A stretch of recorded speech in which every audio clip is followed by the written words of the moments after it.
હવે આપણે મિત્રો સ્વાધ્યાયનો 2.7 દાખલો જે રહ્યું એ જોઈએ. પહેલાં તો જે રકમ છે એને બરાબર સમજીએ. તો દેખો એમાં क्या છે 2 pico farad 3 pico farad 4 pico ફેરેડેના કેપેસિટર 3 આપેલા છે ને એમને સમાંતરમાં જોડેલ છે. તો સંયોજનનું કુલ કેપેસિટન્સ કેટલું? એટલે સમાંતર જોડાણ માટેના નિયમનો ઉપયોગ કરવો પડશે. પછી બીજો જવાબ માગ્યો છે કે જો આ સંયોજનને 100 વોલ્ટના સપ્લાય સાથે જોડવામાં આવે તો દરેક કેપેસિટર ઉપરનો વિદ્યુતભાર કેટલો થશે એ આપણે શોધવાનું છે. તો અહીંયા આગળ આપણને બે જવાબ માગ્યા છે, બંને આપણે જોઈએ. તો દેખો પહેલાં તો જે કિંમતો આપી છે આપણે અહીં લખી દીધી છે. કેપેસિટન્સ સમતુલ્ય શોધવાનું છે, બરાબર. દેખો 3 કેપેસિટર અહીંયા સમાંતરમાં જોડેલા છે અને એની સાથે 20 વોલ્ટની બેટરી જોડેલી છે.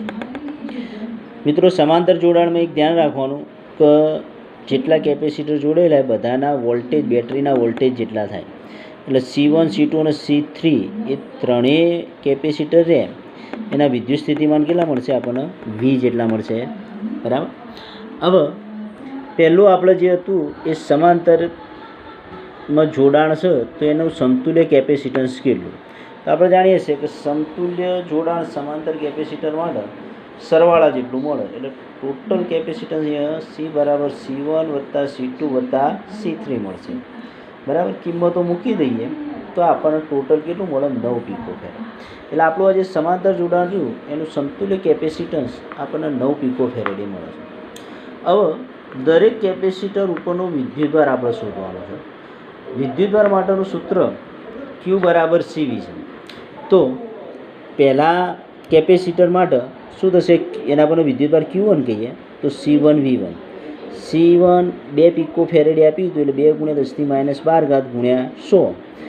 એટલે આ 2 શૂન્ય કાઢી નાખીએ તો 12 એની કેટલી થઈ જશે? -10.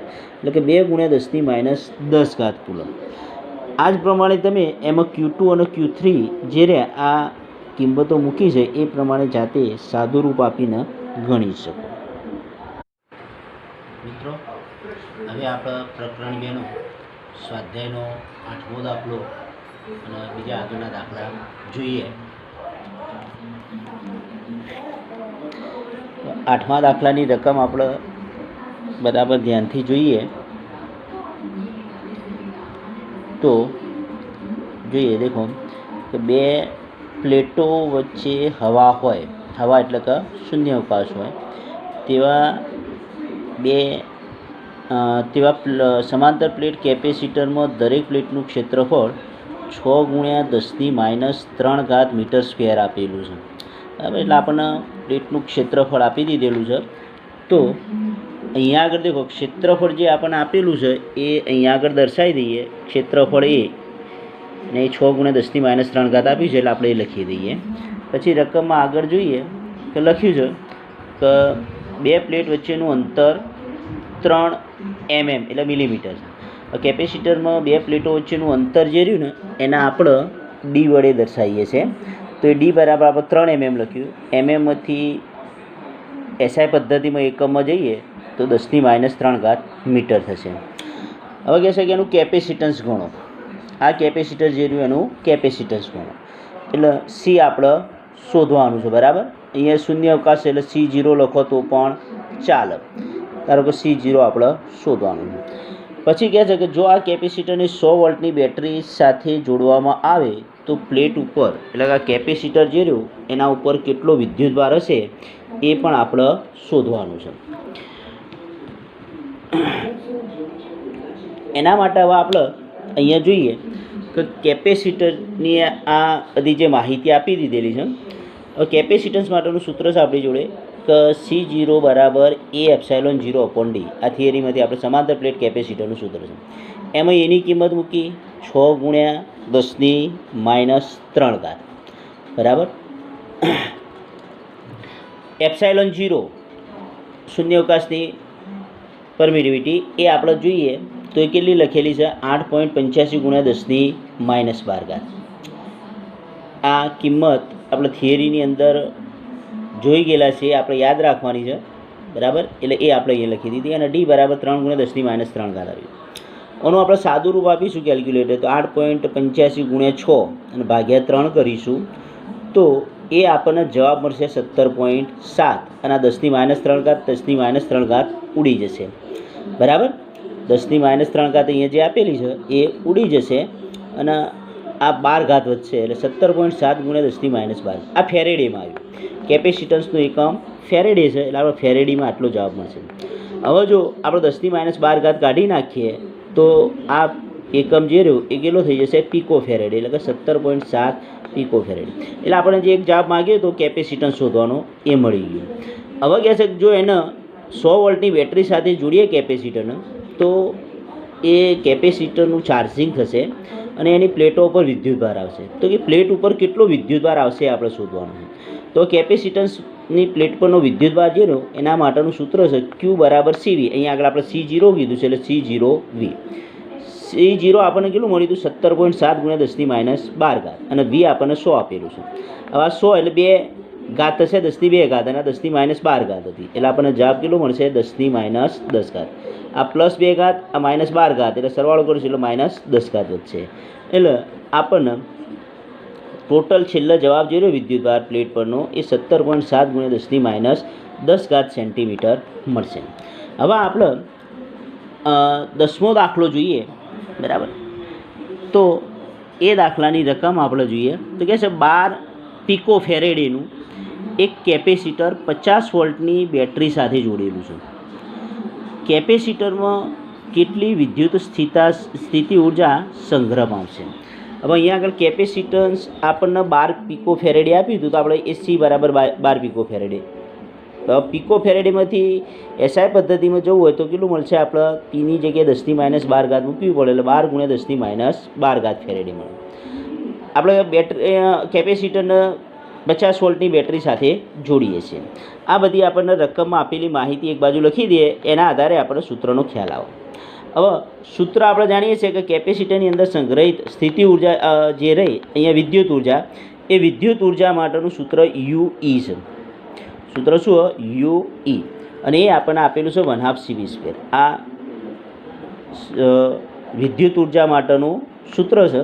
સંગ્રહિત વિદ્યુત ઉર્જા સ્થિતિ ઉર્જા કહો એનો સૂત્ર આપણને 1/2 CV² મળે છે. એની અંદર બધી કિંમતો મૂકીએ 1/2 આપેલું છે સીની કિંમત 12 પીકો ફેરેડ એટલે 10⁻12 અને આ 50નો વર્ગ.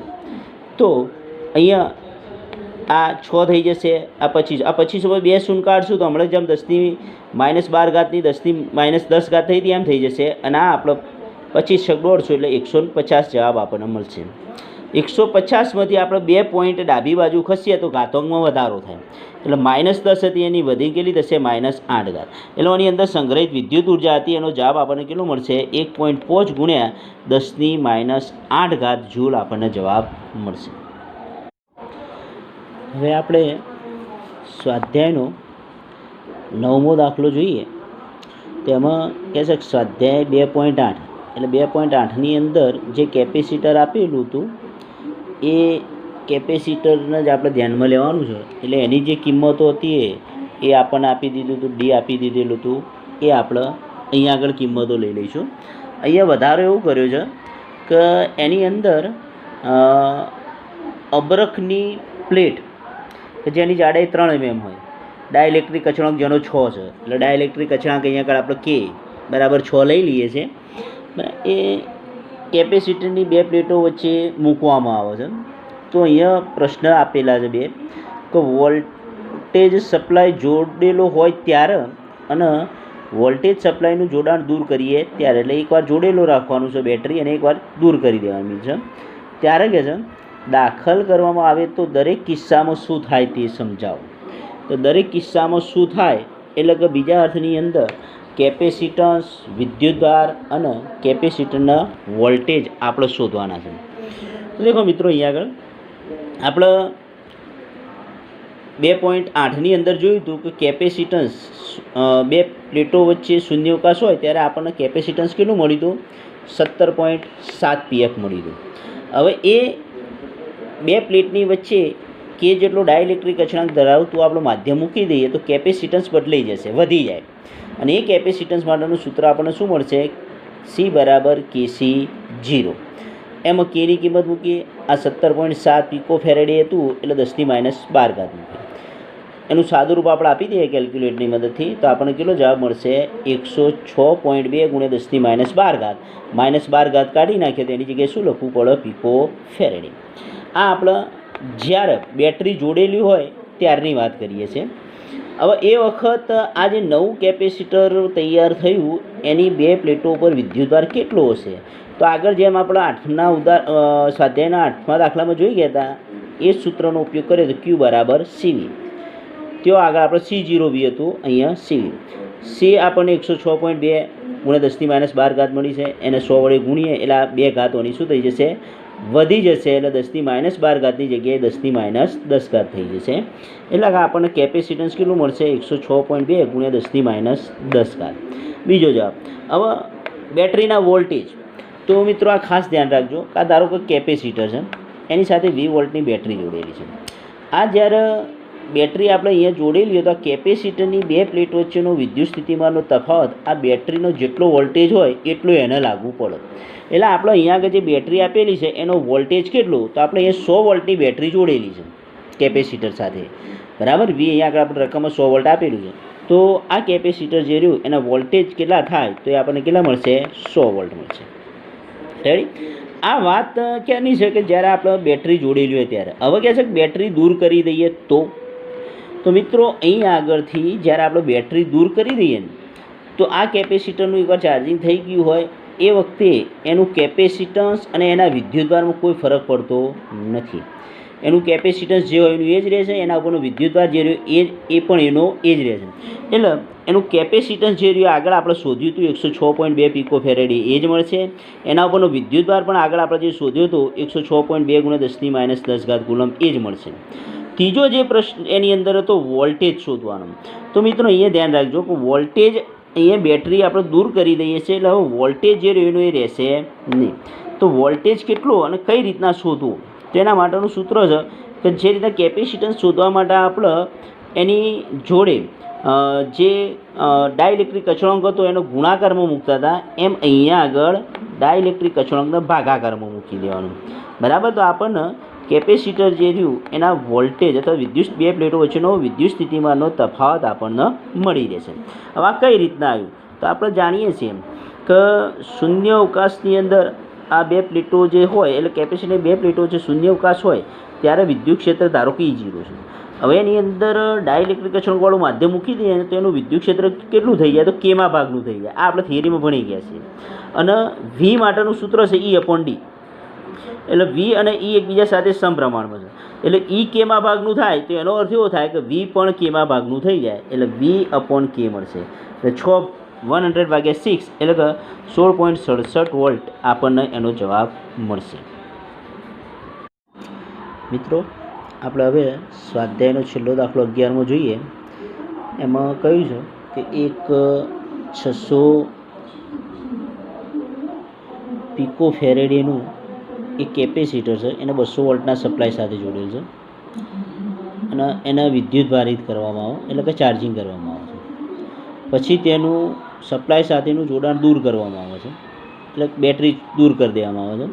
અને બીજું વિદ્યુત ભારિત ના હોય, ચાર્જિંગ ના હોય એવું 600 પિકો ફેરેડેનું કેપેસિટર એની સાથે સમાંતરમાં જોડી તો કે આ પ્રક્રિયામાં કેટલી ઉર્જા ગુમાવાશે એ અહીંયા કહી છે. દેખો અહીંયા બે કેપેસિટર C1 C2 સરખા જ આપેલા છે 600 PFના, બરાબર. હવે આપણે શરૂઆતની વાત કરીએ. અહીંયા C1 કેપેસિટર રહ્યું એને V1 વોલ્ટની બેટરી સાથે આપણે જોડીએ છીએ. તો એના લીધે શું થશે કે આ કેપેસિટર જે રહ્યું એનું કેપેસિટન્સ જે રહ્યું એ તો એનું એ જ રહેશે પણ એની ઉપર વિદ્યુતભાર જમા થશે એટલે કે એનું ચાર્જિંગ થયું કહેવાય, બરાબર.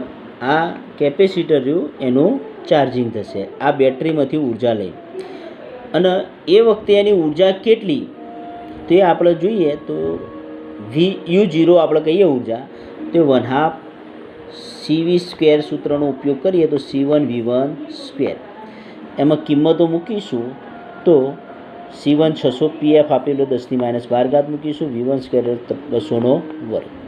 અહીંયા દેખો આ 300 થઈ જશે, અહીંયા 200નો વર્ગ એટલે 40,000 થાય. 10⁻12 હતી. હવે અહીંયા ધ્યાન રાખો આ 4 શૂન્ય છે અને આ 2 એટલે ટોટલ 6 શૂન્ય થાય. એના આપણે કાઢી દઈએ તો આમાં 6નો વધારો કરવો પડે ઘાતોમાં, એટલે -12 હતી ને એમાં 6નો વધારો કરીએ તો કેટલી આવશે 10⁻6 અને 4 તરી 12. એટલે આપણને આ જે કેપેસિટર ચાર્જિંગ થયું એની ઉર્જા કેટલી, તો એની ઉર્જા આપણને કેટલી મળે છે 12 × 10⁻6 જૂલ. હવે આપણે આ બેટરીને દૂર કરી દેવાની છે અને એની જગ્યાએ બીજું કેપેસિટર C2 એની સાથે જોડી દેવાનું. પણ આ કેપેસિટર જે રહ્યું એ ચાર્જિંગ કરેલું નથી, એટલે કે બીજા અર્થમાં એની પ્લેટો ઉપર વિદ્યુતભાર નથી. આવી સ્થિતિમાં શું થશે કે આ જે આપણું પહેલું કેપેસિટર હતું ને C1 એ બેટરી તરીકેનું કામ કરશે, એ એને ચાર્જિંગ કરશે એટલે એના ઉપર વિદ્યુતભાર આવશે અને વિદ્યુતભાર આપશે. અહીંયા આગળ મિત્રો દાખલો થોડો સરળ બની જશે કે આ બે કેપેસિટર સરખા આપ્યા છે ને, એટલે આ ચાર્જિંગની પ્રક્રિયા રહી એ બંનેમાં વિદ્યુતભાર એક સરખો થાય ને ત્યાં સુધી ચાલશે. આ પ્રક્રિયામાં વિદ્યુતભાર એક સરખો થાય ત્યાં સુધી આ પ્રક્રિયા ચાલશે. બરાબર. તો આપણે પહેલાં અહીંયા આગળ કેટલો વિદ્યુતભાર હતો એ જોઈ લઈએ. તો દેખો જ્યારે બેટરી જોડેલી હતી એક જ કેપેસિટરને એ વખતે વિદ્યુતભાર માટેનું સૂત્ર Q = CVનો આપણે ઉપયોગ કરીએ. Q0 આપણે કહીએ શરૂઆતનો વિદ્યુતભાર, C1V1 તો 600 × 10⁻12 ને 200. અહીંયા દેખો 2 શૂન્ય અને 2 4 શૂન્ય થાય છે, એ 12માંથી કાઢીશું એટલે એટલો વધારો કરીએ તો -12ની કેટલી ઘાત થઈ જશે -8 અને 6 દુ 12. આ 12 × 10⁻8 કુલમ આપણને વિદ્યુતભાર મળશે. હવે આ કેપેસિટર જે ચાર્જિંગ થયું એના ઉપર વિદ્યુતભાર 12 × 10⁻8 કુલમ હતો. બરાબર. હવે અહીંયા આગળ આ બેના આપણે સમાંતરમાં જોડીએ છીએ એટલે આમાંથી વિદ્યુતભાર અહીંયા જશે. બે કેપેસિટર સરખા છે એટલે બેમાં સરખો એની વહેંચણી થશે. એટલે આ જે 12 હતા એમાંથી બે કેપેસિટરના ભાગમાં 6 આવશે, એટલે કે 6 × 10⁻8 કુલમ વિદ્યુતભાર મળશે. હવે આ તંત્રની આપણે ઉર્જા ગણીએ, વિદ્યુત ઉર્જા. તો અહીંયા આગળ આપણે વિદ્યુત ઉર્જા માટેનું કેપેસિટરની વિદ્યુત ઉર્જા માટેનું એક સૂત્ર બનાવશી V² છે, બીજું સૂત્ર છે Q2/2C.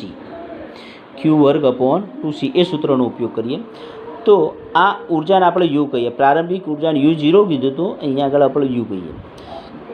પહેલું કેપેસિટર રહ્યું એનું Q2/2C સૂત્ર પ્રમાણે Q1² / 2C1.